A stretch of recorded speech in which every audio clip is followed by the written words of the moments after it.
Ons sê goeiemôre aan ons aanlyn kykers by die geleentheid, die tweede Sondag in Lydenstyd 2025. Jy is baie welkom om saam met ons vanoggend ook die Here se woord oop te maak, wanneer ons gaan saam lees uit 1 Petrus hoofstuk 4. 1 Petrus hoofstuk 4 en daar wil ons graag saam lees van vers 7 tot en met vers 14. 1 Petrus 4 vers 7 tot 14 op hierdie tweede Sondag in Lydenstyd. En as ons praat in 'n tyd waarin ons in ons land lewe, wêreldwyd op al die vlakke van die samelewing, is daar mense wat ly, daar's mense wat swaar kry, daar's mense wat dit moeilik het. En Jesus Christus se verlossing bevestig maar net dat daar ook vir lydendes, vir mense wat swaar kry, vir hulpbehoewendes, dat daar in Christus Jesus ook verlossing gekom het. So, kom ons sit so en dan bid ons saam en ons vertrou die Here. Here, baie dankie vir u woord en baie dankie vir die geleentheid om te kan lees en te kan leer en uiteindelik u na te volg. Want wanneer u praat oor navolgingskap, wanneer u praat oor disippelskap, oor 'n pad saam met u, 'n geloofsreis, dan sê u neem jou kruis op en volg my. En dat ons mos altyd gesing, waar hy lei, daar sal ek meegaan. Gaan ek meegaan met hom tot die eind. En Here, dis vir ons nodig dat u vanoggend deur die Gees by ons elkeen kom stil staan en ons kom help. Want vers 7 begin en sê die einde van alles is naby. En dis so baie keer wanneer die einde in sig is, wat ons moeg raak, wat ons dalk krampe kry, wat ons dalk nie meer voluit kan wenstreep toe hardloop nie, wat ons baie keer selfs moet opgee. En dankie dat die lyding en die dood en die opstanding van ons Here Jesus Christus uiteindelik ons aanmoediging is, dat daar 'n skare geloofsgetuies rondom ons is wat ons aanmoedig en sê, hou aan, hou vol, moenie moed opgee nie, al kry jy swaar, al is dit moeilik, al is daar lyding ter sprake, moenie moed opgee nie, uiteindelik die wenstreep is in sig. En dankie dat u ons gebruik as medebroers en susters. Ons sien dit jaarliks op die televisie met die Comrades Marathon, dat wanneer mense begin swaar kry, die kameraadskap van mede-hardlopers sommer van self inskop. Dis 'n natuurlike reaksie om mense te help wat lyk of hulle nie die eindstreep gaan maak nie. En dis wat vir ons 'n geloofsgemeenskap is om by mekaar in te haak en mekaar te help, mekaar te versterk, om uiteindelik by die wenstreep uit te kom. Want die genade in Christus is dat ons almal is oorwinnaars. Almal van ons gaan die wenstreep bereik en die hemelse prys as kroon ontvang. Dis nie vir 'n enkeling bedoel nie.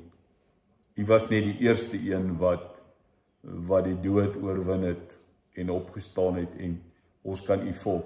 Ons is op pad in die voetspore na daardie heerlike dag, wanneer die opperherder sal kom en vir ons sal sê, mooi so, jy het die wedloop voltooi. Kom geniet die volle teenwoordigheid, die vreugde van jou Here. Seën ons in ons saamwees vanoggend in Jesus se naam. Amen. Vriende, 1 Petrus 4 vers 7 begin regtig so. Die einde vir alles is naby. Daarom moet julle self beheers en nugter wees, sodat julle kan bid. Nou, julle hoor nou weer, ons kom nie van bid af weg nie, al is dit lydenstyd. Dit is nogal interessant, self beheers en nugter wees, sodat jy kan bid. Belangrik vers 8.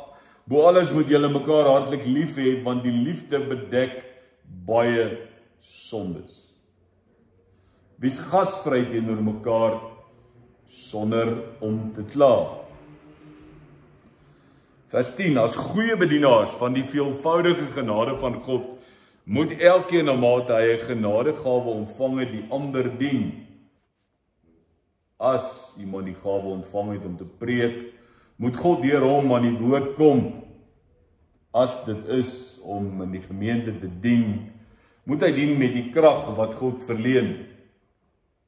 Die belangrike van dit alles, so moet julle God in alles verheerlik, deur Jesus Christus, aan wie die heerlikheid en die krag behoort tot in alle ewigheid. Amen. En dit wat ons oor vandag wil praat, geliefdes, vers 12.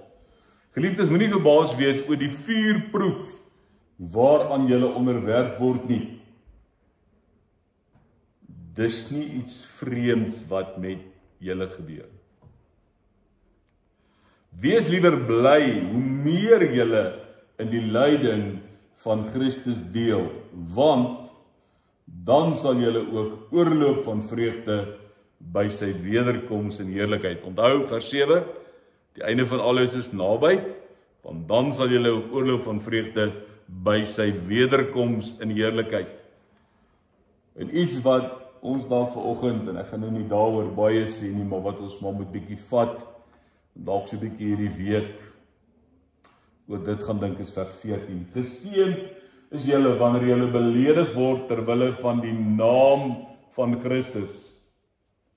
Dis 'n bewys dat die Gees aan wie die heerlikheid behoort, die Gees van God op julle bly. Nou hoor ek weer Galasiërs 5:25. Laat die Gees dan ook julle gedrag, die Gees, julle het die Gees van God, laat die Gees ook julle gedrag bepaal. Die Gees van God op julle bly. Dis 'n bewys dat die Gees op julle bly. Julle behoort ook aan die Heilige Gees. Tot sover ons skriflesing vanoggend, en kom ons ontvang wat die Here vanoggend vir ons gee. Wanneer 'n mens swaar kry, wanneer dit moeilik gaan, wanneer dit lyding is, wanneer dit pyn is, wanneer dit behoefte is, wanneer ek goed ontbeer, wanneer daar tekortkominge is, dan het goeie nuus die vermoë om dit te verlig, om dit makliker te maak, draaglik te maak. Nie noodwendig weg te vat nie, maar die goeie nuus is altyd welkom. Dit maak dit beter. Daarom dat Petrus hier vir mense skryf, en duidelik sê dat die nuus van Jesus Christus se verlossing bring verlydendes en mense wat swaar kry goeie nuus. As jy in die begin van 1 Petrus 1 gaan kyk, dan sien jy daar's 'n klompie dorpies wat Klein-Asië opbou, en is aan hierdie vervolgde Christene wat hierdie brief geskryf word en sê, julle wat in al hierdie plekke bly en wat swaar kry en wat ly onder die plaaslike owerheid, hier's vir julle goeie nuus. Hier's vir julle 'n stuk bemoediging om te hanteer. As jy die gedeelte gaan lees, hele 1 Petrus boek lees, dan sien jy Petrus praat telkens oor lyding, die lang lyding, praat hy in hierdie boek, in hierdie brief. Wat gebeur? Jong gemeente, wat swaar kry onder die plaaslike owerhede. En die woord wat in ons teksgedeelte gebruik word, is om te sê, dis soortgelyk aan 'n vuurproef. Daar's van die vertalings wat self sê, die lyding was so erg dat daar mense elke aand verbrand is, as deel van hierdie lyding onder die plaaslike owerheid. So hy sê, julle gaan aan 'n vuurproef onderwerp word. Dan onthou julle, en ek glo meeste sal weet, daar is die bekende 1 Petrus 5 vers 8 wat sê, onthou in hierdie omstandighede is daar die duiwel wat rondloop soos 'n brullende leeu wat op soek is na iemand om te verslind. So dis al die ervaring en die belewenis van hierdie mense is iets van 'n Psalm 22, iets van 'n Godverlatenheid. Waar is God nou? So, die gemeente en ek en jy word vanoggend daaraan herinner dat God ons nie vergeet het nie.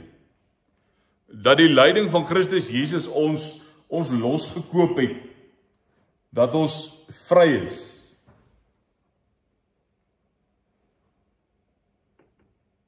So ek glo Petrus het vandag vir die kerk onder leiding van die Heilige Gees iets te sê in 'n tyd waar daar lyding is.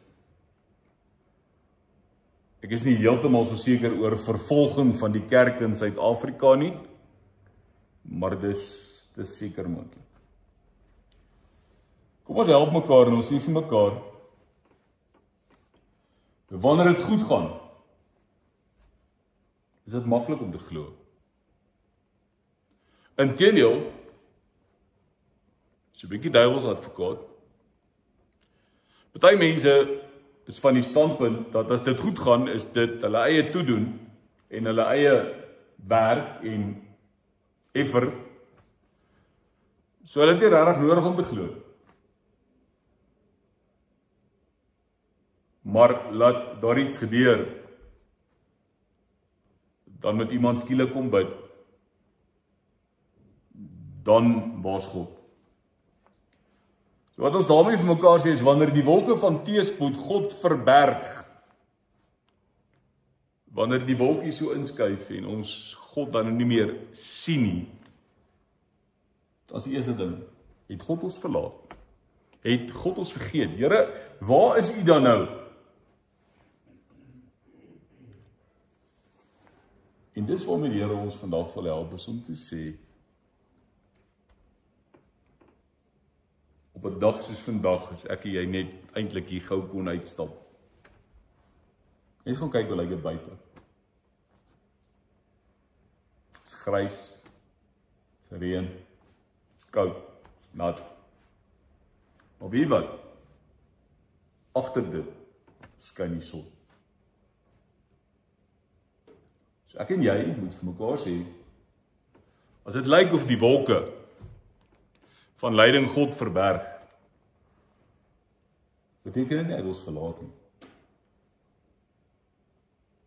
Vir mishandelde en vervolgde gelowiges sê Petrus, loof die naam van die Here, want dis hy wat die sekerheid van verlossing gee. Dis hy wat beloof, daar is vir julle uitkoms. Dis hy wat sê, hierdie verlossing wat Christus Jesus eenmal aan die kruis gedoen het, en opgestaan het en oorwin het, is voldoende om julle deur te dra. En hy beskryf dit nogal baie sterk, as jy die hele 1 Petrus boek lees.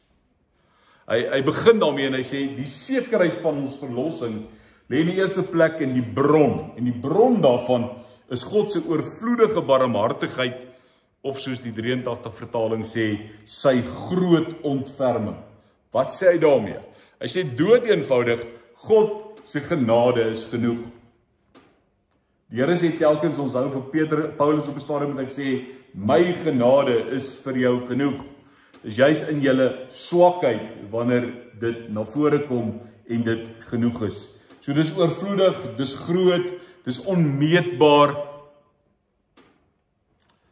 Maar uiteindelik is die verloop van hierdie verlossing is 'n lewende hoop. Daar's nie 'n rakleeftyd op nie. Daar's nie 'n expiry date op nie. Dis ewig. Hoe word hierdie verlossing moontlik gemaak? Deur Jesus Christus se dood en opstanding. En dit verseker my en jou van ons eie opstanding.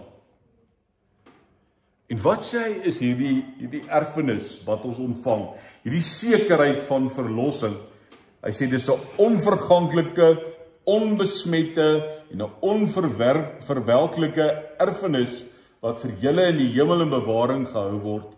Met ander woorde, dis 'n sekerheid, dis 'n veilige, gewaarborgde besitting. Dis iets wat ek en jy het. As jy daai stukkie gaan lees oor die erfenis, hoe klink dit? Wat sê hy? Hy sê dis onverganklik. Met ander woorde, dit kan nie ingeval word nie. Dit kan nie vernietig word nie. Die vyand kan nie daar inbreek en dit steel nie. Hier is ook 'n erfdeel wat nie besoedel kan word nie. Dit word nie vuil gemaak nie. Dis onverwelklik. Die sekerheid van verlossing vervaag nie met die tyd nie. Kan ons dit vir mekaar net baie duidelik sê? Want ek het dit al vir julle gesê en ons het al daaroor gepraat. Daar's baie keer by ons is daar 'n onsekerheid oor sekerhede. Hierdie gedeelte wil pertinent bevestig en sê dat van God se kant af is daar nie onsekerheid oor hierdie sekerheid nie. Dis onverwelklik. Dit vervaak nie mettertyd nie. Dan dink ek aan die teks. Jesus is gister, vandag tot in alle ewigheid dieselfde God. So in terme van God is daar nie 'n veranderlike nie. Die veranderlike lê aan ons kant. So onthou dit, onverwelklik. Dit word in bewaring gehou. Dan dink mense aan hierdie films wat daar gewys word oor hoe die ouens deur hierdie wolks gaan en al daai laserstrale en hoe daai vreeslike slotte van die kluise oopmaak en alles om by hierdie klein skat hier binne uit te kom en te sê, "Jou, ek het, jy weet, hoeveel flieks het Tom Cruise gemaak oor Mission Impossible?" Is Tom Cruise, né? Maar in geval, so hoeveel? En nou wil ek vir jou sê, as dit hierby kom, dan sê God, dis Mission Impossible. Niks van julle tricks en hula hoops en somersaults om deur die laserdrade te kom, gaan by maak julle hierdie goed steel nie. Dit word in bewaring gehou deur God. So hy stel ons in staat om deur probleme dit te hanteer, die hoof te bied, dinge te ervaar, en ons oorwin en ons beweeg aan. En dan die belangrike, en dis vers 7 wat sê, die einde van alles is naby. Julle sal reg wees by die wederkoms, soos om vir mekaar te sê, dis gereed om geopenbaar te word. Julle ken nie die dag en die uur van wanneer ek weer kom nie, maar dis op die punt, dis gereed om geopenbaar te word. En nou wil ek vir jou sê, lydenstyd bevestig, saam met die opstanding van die Here Jesus Christus, dat die volle verlossing in Christus is reeds ons. Dis nie iets wat eers as Jesus kom, as die wederkoms plaasgevind het, dat ons dit dan het nie. Ons het dit reeds. Dis iets wat nou gereed is. Ons kan dit nou opeis. Daarom het Jesus gesê, ek het gaan om plek gereed te maak. Kom julle na my toe, sodat julle kan weet waar ek is. So wat help dit? Hoe maak dit? Wat maak dit in ons tyd? Dit gee ons 'n stuk gerusstelling. En nou wil ek dadelik sê, as ek praat oor gerusstelling, beteken dit nie gemaksigtigheid nie. Dit beteken nie, ek gaan sit nou agteroor en sê, "Jo, dis iewester weg, veilig, bewaar, beskerm." Ek kan nou maar agteroor sit en sê, julle het ook al in die films gekyk, as hulle nou by hierdie goedjies kom, wat hulle dan nou wil kom steel binne in die woud. En een of ander karakter het hulle vooraf gegaan, hulle kom dan, as niks. Jy het al baie gesigte gesien. Nou kom sê die Here vanoggend vir ons, julle kan weet, dis, julle gaan nie op 'n leegheid afkom nie. Dis gerusstellend wanneer ons lei om te weet, ons is gered en ons is gered Nie deur ons eie geregtigheid nie, niks wat ons self gedoen het nie, maar deur wat? Deur die kosbare bloed van Jesus Christus. Ons het dit gesing, ons is nie deur goud of silwer uit ons onmaak vrygekoop, maar die reddingskrag van Christus gee ons lewe, gee ons hoop. Dis die bloed van Christus wat ons red van al ons sonde. Gaan praat met mense. Die tragedies van die lewe slaan jou op so 'n manier dat jou geld, jou silwer en jou goud nie voldoende is nie. Silwer en goud kan dit nie herstel nie. So as 'n hart seer is, kan jy blomme koop. Jy kan 'n goue ring koop, maar dit beteken nie dit gaan kalmeer nie. Dit beteken nie dit gaan die seer wegvat nie. Dit vereis goddelike liefde. Die soort liefde wat uitgedruk word in die kosbare bloed van Jesus Christus. So wat verlig my sondelas? Niks anders as die bloed van Jesus nie. Wie kan my heel maak? Net die bloed van Christus bring genesing. Hoe help dit ons? As ons vir mekaar sê, daar's 'n sekerheid van verlossing geanker in Jesus Christus. Die bron van verlossing is om te sê, dis die kosbare bloed. Dit kan nie anders nie. Dis nie iets van ons nie. Wat maak dit met ons nou? Dit vra uiteindelik, gaan lewe as verlostes. Interessant, die ou seentjie het die dag nie lekker gevoel nie. Maar sê jy, okay, jy hoef nie skool toe te gaan nie, bly by die huis. Maar nou ja, julle het almal kinders en julle weet hoe gaan dit. Jy weet, hulle is so van 7 tot 9, of so van 6:30 tot 9:00 is hulle siek. En nie van 9:00 af is hulle skielik beter. Jy weet, dit gaan aan. Hulle is vergeet van die kopseer. Weet hoe die wiskunde toets dan verby is of wat jy maar. What's the reason ook al? So later die dag raak, hoe later hoe kwader. So die siek mannetjie van 6:30 is hier teen 12:00 op sy ma se nerve. Soveel so dat toe sy pa by die huis kom, toe sê sy ma, "Jo, weet jy, die ouetjie was nou siek, maar hy was regtig baie stout geweest vandag." En die seentjie antwoord toe, hy sê, "Dis moeilik om goed te wees as 'n mens sleg voel."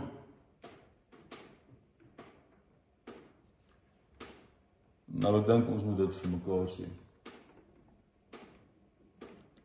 Daar is ons nou net party daai julle wat dis nie bietjie moeiliker om goed te doen. Want jy voel nie so lekker nie. So ons weet, as jy sleg voel, is moeilik om goed te doen. So wat sê Petrus? Petrus hy sê dis juist hier. Hy sê dis hier waar the proof of the pudding lê. Hy sê om te sê, selfs al voel jy sleg, doen goed. Wys gedrag wat pas by julle verlossing. So dit vra van ons 'n spesifieke soort gedrag, ten spyte van die lyding, ongeag wat rondom ons aangaan. Ek het dit 'n paar keer al gesê, ons kan in Suid-Afrika vir mekaar sê, "Jo, dis nie die lekkerste plek om te bly op hierdie stadium nie." Alhoewel, ja, okay. Kan lank daaroor praat. Maar die realiteit daarvan is, dit is nie 'n rede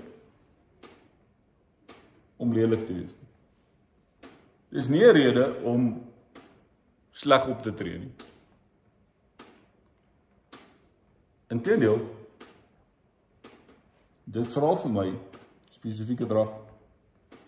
Ons tree anders op, omdat ons anders is. Nou wil ek jou terugvat na my ou klein versietjie toe, wat net daar sê, dis die bewys dat die gees aan wie die heerlikheid behoort, die gees van God op julle bly. Dis wat my in staat stel. Dat as ek ly, as ek swaar kry, as dit sleg gaan, dat ek aanhou daarmee. En daarom dat Petrus dan skryf en sê, hou dan op met elke vorm van kwaad. Baie beskrywing. As jy gaan luister wat hy daar sê, dan sê hy, hou op met alle bedrog, met huichelarry, jaloesie en kwaadpratery.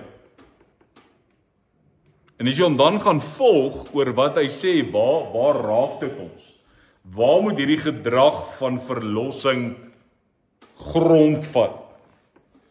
Dan is die eerste ding wat hy sê is, as landsburgers. As landsburgers moet die mense rondom jou sien dat jy verlos is. Nou, dit was deel van ons gesprek net nou daar, toe ons daar in 'n kringetjie gestaan het. Wat beteken dit? Dit beteken dood eenvoudig dat 'n man nie die voorregte van die staat kan aanvaar sonder om die verantwoordelikhede te aanvaar wat die staat van hom eis nie.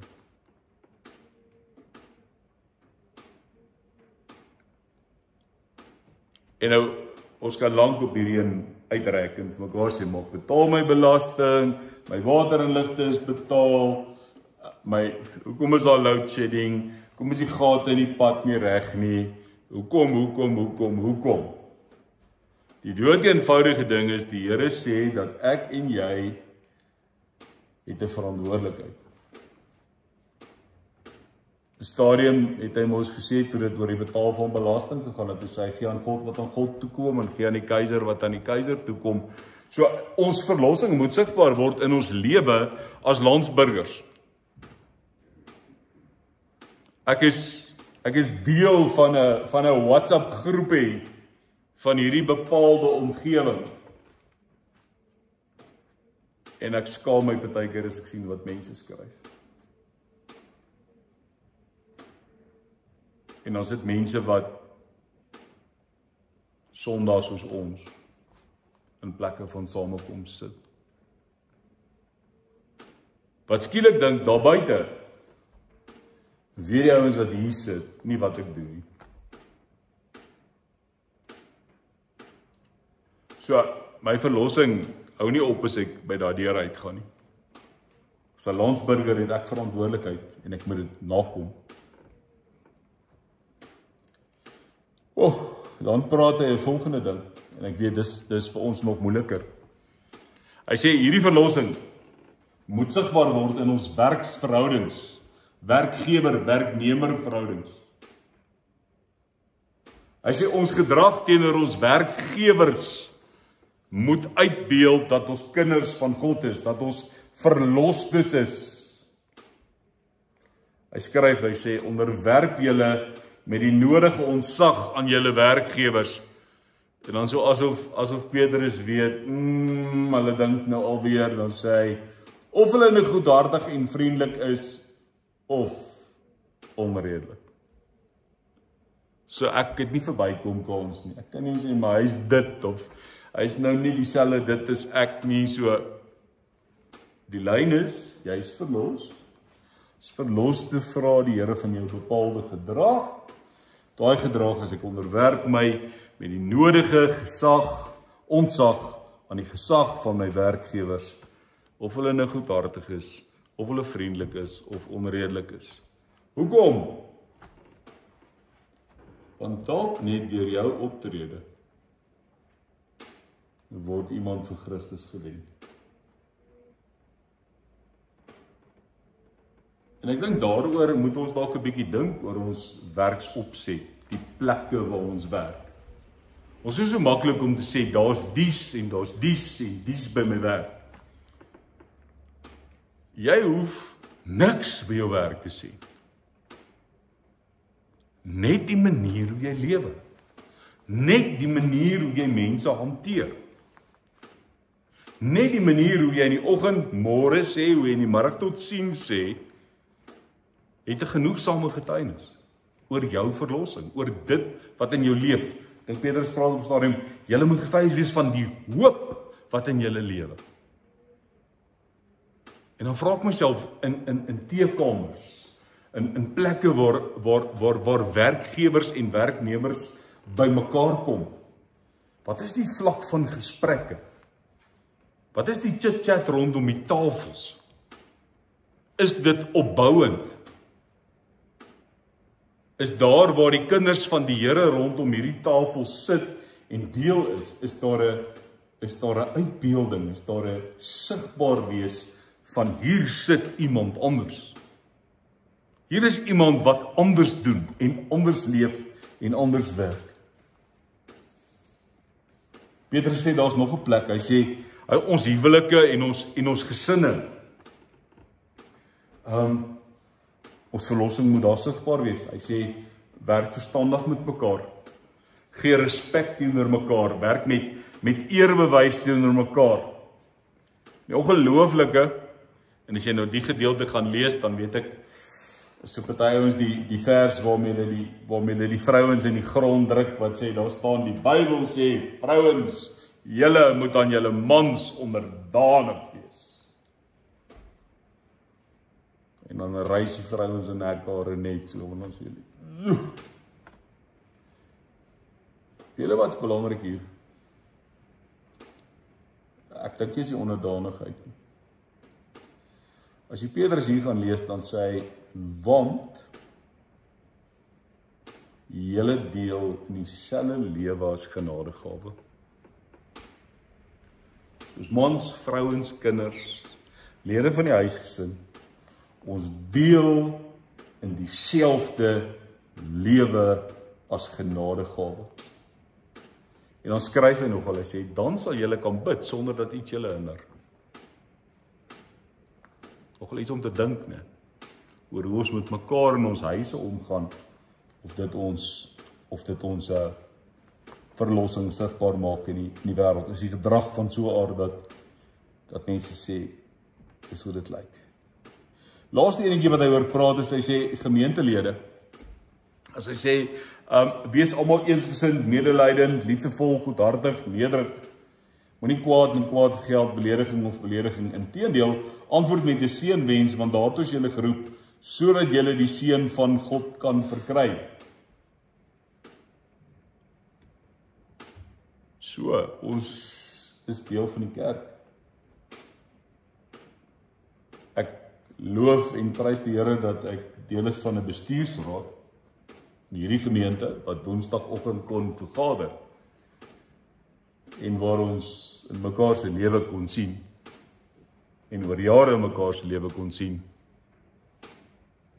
ons aanbid dieselfde Here. Ons verskil van mekaar, maar daar's eensgesindheid. Want dieselfde gesindheid wat daar in Christus is in elkeen van ons.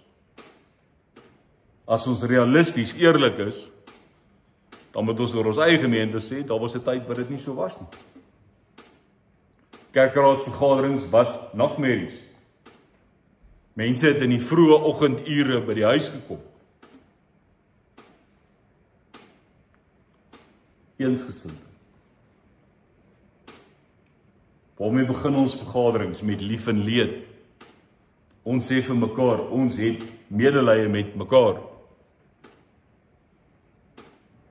Daar is liefdevolheid, daar is goedhartigheid, daar is nederigheid. En ons praat goed met mekaar uit. So, ek dink aan verlede week se Kia Orana van die vrouens van die Cook-eilande wat sê, mag jy goed lewe, mag jy lank lewe, mag die son skyn, mag jy dans saam met die golwe, kan ons mekaar nie maar net as lidmate en lede van die huisgesin van God groet met seënwense nie, want inteendeel, die Bybel sê, dis waartoe ons geroep is. Seën hulle, seën selfs julle vervolgers. Dit word sigbaar. Laaste, en daarmee stuur ons mekaar huis toe, daarmee gaan ons huis toe vandag, is om die volgende te sê, wat is die uitdaging van ons verlossing? En julle hoor dit baie, ekskuus dat ek die Engelse woord daarvoor gebruik, maar wat is die challenge agter ons verlossing? Wat gaan dit beteken as jy by daai deure uitstap vandag vir jou lewe? Dit wat ek so pas gesê. Een van die vertalings sê, julle moet wys, julle het verander, en dat julle nou lewe soos God wil hê. Dis nogal vir my 'n mooi ding om te sê. Julle moet wys, julle het verander en dat julle nou lewe soos God wil hê. Nou as jy met net hierdie eerste vers van hoofstuk 4 omgaan, dan is dit verskriklik belangrik om te sê, ek het so 5-6 vertalings, net van daai eerste stukkie. Hoor gou wat sê Petrus as hy praat oor die uitdaging van verlossing, dan sê hy, in die ou 33-53 vertaling, hy sê, ek vermaan julle. Vermaan klink op 'n manier, spreek aan, raas. Die 83 vertaling sê, ek dring by julle aan. Die nuwe 2020 vertaling sê, ek doen 'n ernstige beroep op julle. Die Bybel vir almal sê, ek vra julle mooi. Die boodskap sê, vir kerkleiers onder julle wil ek iets besonders sê. En dan Stefan se nuutste vertaling van die Nuwe Testament, ek moedig julle sterk aan. Wie moedig hy aan? Wie daag hy uit? Hy sê in die eerste plek, daar's 'n uitdaging aan die kerkleiers. En die uitdaging aan die kerkleiers is om te sê, voed die kudde. Wat beteken dit? Pas die kudde op.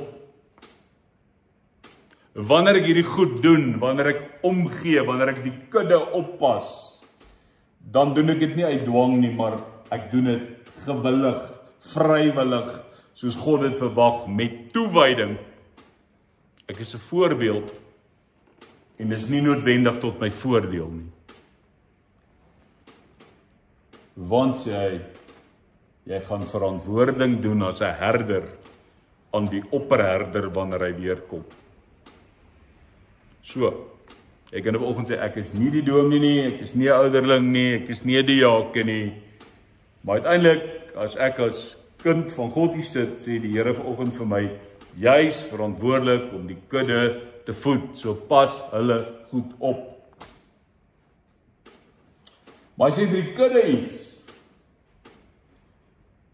as ons nou weer met die herder skaapbeeld werk, dan sê hy, julle moet goeie volgelinge wees. So kudde, wees goeie volgeling. En nou weet ek en jy, en ons praat jare al daaroor, ons moet oefen om volgelinge te wees. Ons doen dit nie van nature nie. Daar's baie keer goed wat vir ons interessanter is, wat maak dat ons, soos Koos Du Plessis sing, 'n afdraai paadjie gevat het, so 'n bietjie losgeraak het van die trop, so 'n bietjie losgeraak het van die kudde, want ons is met ons eie dinge besig. So ons moet oefen om volgelinge te wees. Met ander woorde, dit beteken 'n stuk nederigheid, dit beteken vertroue van God. Is belangrik, 1 Petrus 5 vers 8, wees op jou hoede vir die duiwel wat rondgaan. Doen liewer, en dis die uitdaging aan die kudde, doen liewer goeie dinge wat sal wys dat jy God regtig wil dien. Want ek is bevrees, ons is baie keer met goedjies in die kerk besig, wat niks te maak het met die dien van die Here. So, ek en jy hoef nooit deur lyding plat geslaan te word. Ek weet in die oomblik is dit moeilik, dit is swaar, jy is plat geslaan, jy is stom, jy het nie antwoorde nie. Maar dink nie daaroor, dit kan die platform word van waar jy beter oor Jesus Christus kan getuig. Daai ou, mag ek sê, klise woordjie wat ons gebruik, jou verleentheid is God se geleentheid. Kom ons dink daaroor, kom ons dink so daaroor, is om te sê, is nou nie vir my die beste plek nie. Soos baie mense wat in die oggend wakker word en sê, eers niemand van my net nou sien. Daai verleentheid. So om te sê, dis 'n geleentheid. So ons gebruik so 'n bietjie tyd en dan word ons stil.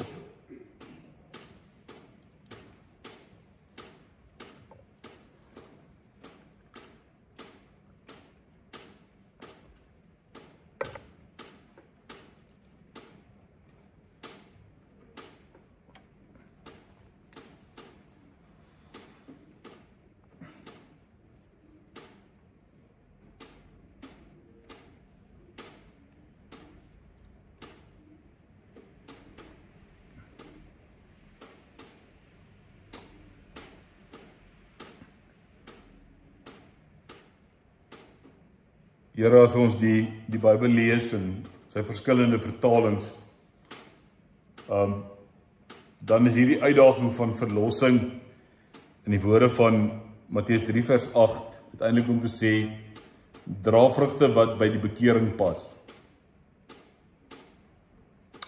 Doen liewer dinge wat wys dat julle God regtig dien. En dis my gebed vir ons elkeen. Ons stap hier uit. En ons moet in die wêreld 'n verskil gaan maak.